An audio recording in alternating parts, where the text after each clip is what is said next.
Buenas noches, soy John Jader Torres, estudiante de Psicología, primer semestre de la Universidad Minuto de Dios. Esta noche quiero tratar un tema que ha sido de mucha polémica tanto a nivel mundial como nacional. Que tanto hombres como mujeres participan de una manera muy particular en la toma de la decisión final. No obstante, la sociedad también tiene su punto de vista a favor o en contra de la misma. El tema que voy a tratar es el aborto. ¿Qué es el aborto? ¿Cuáles son los daños tanto psicológicos, espirituales y médicos al practicar un aborto? ¿Cuántos abortos se practican en un día a nivel internacional? Todas estas preguntas las vamos a resolver en esa entrevista, debido a que contamos con la presencia de la enfermera jefe, Eliana Rocío Río Bonilla, que nos va a dar a entender desde el punto de vista médico, psicológico y espiritual. Doctora, ¿qué es el aborto? Buenas noches, John Hader. Muchísimas gracias por su invitación. Bueno, el aborto es para mí asesinar, es acabar con una vida, es matar una vida y más si vamos a entender que la vida es un don precioso que nos ha regalado el Señor. El aborto lo toman como una interrupción voluntaria del embarazo. ¿A qué hace referencia con interrupción voluntaria? Bueno, no podríamos catalogar al aborto como una interrupción, por cuanto cuando se habla de interrumpir, estaríamos hablando que es algo que se puede reanudar, pero definitivamente una vez una mujer aborta, es imposible volver a depositar, por así decirlo, ese embrión dentro del canal uterino. Sería ilógico, pues. Vamos a hablar un poco del aborto aquí en Colombia. La Corte Constitucional, mediante sentencia C-355 del año 2006, dio a conocer tres aspectos de la cual despenalizaron el aborto. ¿Usted tiene conocimiento sobre esto? Sí, claro. La sentencia C-355 del 2006 habla de la despenalización del aborto en Colombia en tres situaciones. Una, cuando el producto es a causa de una violación. Dos, cuando se comprueba que el feto viene mal formado. Y tres, cuando corre peligro la vida de la madre durante ese proceso gestacional. Si tú lo dices que el aborto es asesinar, el por qué en la sentencia no lo castigan y por qué tiene que ser al inocente por violación. ¿Me podría decir algo respecto a eso? Sí, claro. La sentencia lo que hace es otorgarle, por así decirlo, el derecho a la madre de decidir si tiene o no ese producto de esa violación. Y se enfocan mucho en la parte, más en la parte psicológica que cualquier otra cosa. También nos habla de malformación. Hay muchos personajes en este mundo que tienen esa deficiencia. ¿El por qué en Colombia despenalizaron eso? Bueno, el aspecto que toca la sentencia es la de la malformación en el feto. Desafortunadamente, para poder tener en cuenta un diagnóstico de los que se emiten a través de una ecografía, por ejemplo, pues hay que tener en cuenta que esas ecografías las leen seres humanos que en su momento pueden también cometer algún error y emitir un diagnóstico falso. Hay muchos casos en los que las mamitas embarazadas han acudido a una segunda opinión médica y se han encontrado con la sorpresa de que no hay ninguna malformación. De igual manera, a pesar de que les han otorgado el derecho de que interrumpan ese embarazo ante una malformación, ellas han guardado la esperanza de que ese bebé viene bien y en muchos casos se ha comprobado que el bebé nace totalmente sano. Podemos tomar varios ejemplos. Uno, como la señorita Ana Valle, que el médico le diagnosticó una malformación severa, que le dijo que iba a nacer como un monstruo. Pero la mamá guardó la esperanza y tuvo tenerla. Hoy en día Ana Valle Es la señorita Miss Universo Italia en representación de Italia. Y mire lo hermosa que es. Hubo un error, pero por ese error la mamá decidió tenerla. Otro ejemplo, Tony Meléndez.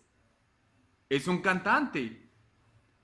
Otro muy particular, Andrea Bocelli, un cantante de ópera muy reconocido a nivel internacional. Y así sucesivamente podremos dar ejemplo que no vamos a contar en este espacio. Otro caso muy particular dentro de la sentencia, que es si está en peligro de muerte la madre. ¿Qué nos podría opinar o dar a entender a todos los que van a ver ese video? Bueno, cuando habla de que el aborto es despenalizado cuando corre peligro la vida de la madre, ellos lo hacen sinónimo de un medio terapéutico, pero un medio terapéutico no tiene que ver el acabar una vida para poder salvar otra. Y es como ellos lo quieren mostrar. Terminemos con una vida para poder salvar la vida de la mamá. Yo pienso que esa decisión ya es netamente de el Ser Supremo. Del Ser Supremo. Observando que el aborto puede generar complicaciones a nivel personal. ¿Cómo cuáles complicaciones físicas podría tener la persona después de haberse practicado un aborto? Bueno, complicaciones hasta mortales, porque puede ocasionarse mortalidades maternas, mortalidades secundarias a algún proceso infeccioso durante este procedimiento, secundarias a hemorragias que son difíciles de controlar y se descompensa el ser humano totalmente hasta causarle la muerte. Pueden haber perforaciones a nivel del útero y perforaciones tan graves y con tales consecuencias que hay que realizar un procedimiento que se llama histerectomía, es decir, extraer en su totalidad el útero, y esto va a hacer de que esa señora o esta mujer no pueda volver a tener hijos. También van a haber alteraciones como enfermedades pélvico-inflamatorias, ya lo enunciaba, infecciones, muchas enfermedades o muchas consecuencias físicas que en algunos casos pueden haber secuelas. Vamos a hablar un poco del problema psicológico que puede tener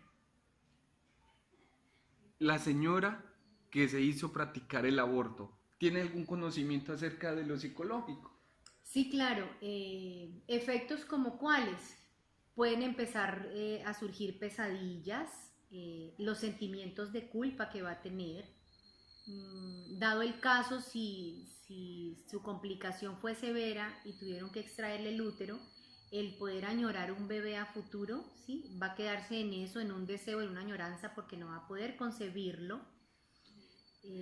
Vuelvo y recalco el sentimiento de culpa, porque un procedimiento como estos o un aborto no es un episodio que una mujer pueda olvidar fácilmente.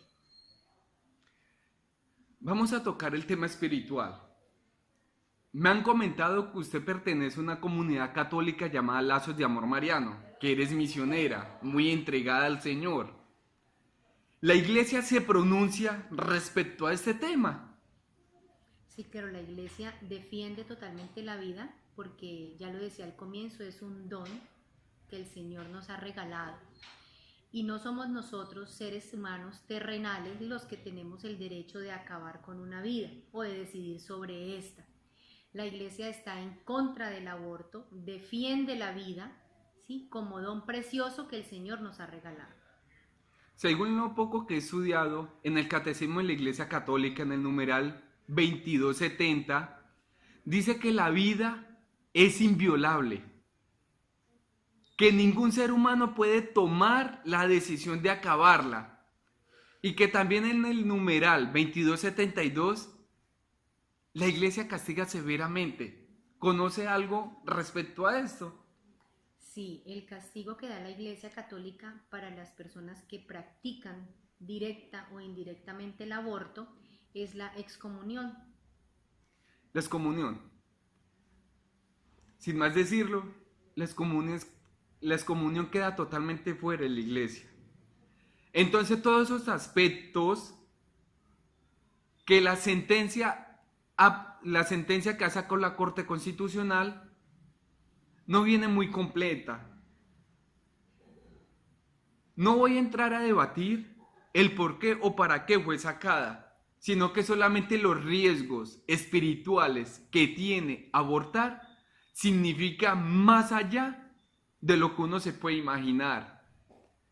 Entonces, mi pregunta es para ustedes que escuchan este audio o que miran este video. ¿Te sientes en la capacidad de abortar sabiendo que la Organización Mundial de la Salud tiene una cifra aproximadamente de 85 abortos mundiales en un minuto? Eso hace referencia a alrededor de 12.500 aproximadamente en una hora. En un día, ¿cuántos abortos se provocarían mensualmente y anualmente? ¿Tiene conocimiento?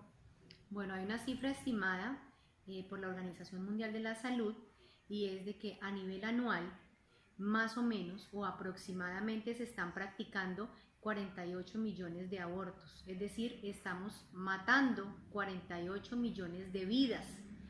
Y esta cifra me atrevo a decir que está muy por debajo de la realidad por cuando hay muchos abortos que se practican clandestinamente en sus casas y al no contener en cierta medida complicaciones mayores, son casos que no llegan a los entes de control y por ende no pueden ser parte de la estadística, pero lo que se presume es que esta cifra está muy por debajo de la realidad.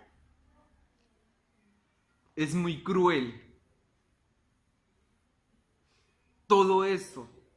Una cifra exagerada, 48 millones de personas que mueren en un año a nivel mundial y el gobierno no hace nada por subsanar eso. La decisión está en ti y en mí, pero recuerde que es sangre de tu sangre. ¿Desea abortar a alguien que tiene dentro de tu vientre? Pongámonos a analizar un poco en todo eso. Complicado, pero no difícil. La última decisión la tomas tú. Doctora, muchas gracias por su participación. De antemano quedo muy agradecido. Muchísimas gracias, John Jair, nuevamente por la invitación que me haces a contribuir a la defensa de la vida. No siendo más el objetivo de la misma, me despido.